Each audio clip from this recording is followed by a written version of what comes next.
Ni Miho na si Don kay Tommy. Kayo ang mag-pick up call sa amin sa pamamagitan ng harana. Wake the girls up with Harana. Kuya will wake up By harana. Already, I don't see it so much as a task. It's something I would like to do. It's fun, you know, and it's a nice way to show her. And kayo magluluto ng almusal. Ikaw.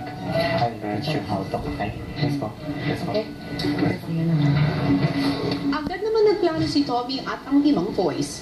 By the way, tomorrow we will be the one to wake up the girls.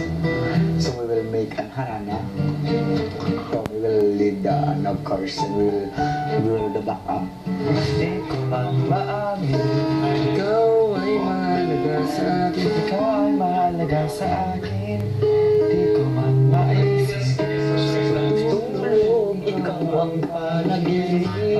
Samantala sa girls' bedroom, nag-isip si Don ng iba pang ipagagawa kay Tommy para mapatunayan ang nararamdaman niya. Na mo siyang dadaan ng akala niya. Naisip ko una, pagsilbihan ka niya. Ano ko, thank you sa Magluto ka niya. Maging maginoo. Talaga ba may ganun talaga, te? Isip tayo. Para, ikaw ba, gusto mo bang mapatunayan talaga nararamdaman niya o, di ba? Siyempre gusto mo nakakasiguro, di ba? Oo. Oo. Pakita niya sa bilang nanay mo. Para mo siya maglinis ng bahay. Ngayon siya mag-alaga. Oo. Parang gusto ko, kuya, na i-test din yung lahat ng gawaing bahay. Linis, walis, luto, laba, linis ng banyo. Nagawing test yon kuya. Kung hanggang saan yung pasensya niya, hanggang saan yung kaya niyang gawin. At saka, Hindi mo na niya maiyakap-yakap si Miho. Hindi tayo ba kinoopa yun, nandiligaw pala. Hawak kamay walang muna. yakap at halik siya. Parang halik, yakap. Ganun. Si Miho naman may naisip na ipagawa kay Tommy.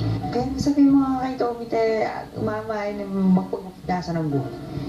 Ano ba? Sino magsabi? Yan, sasabihin ko yan, pagdating ng panahon.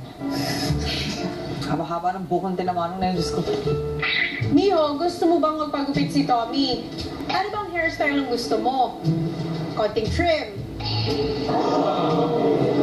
How about kulot? How about clean cut? O kaya kalbo?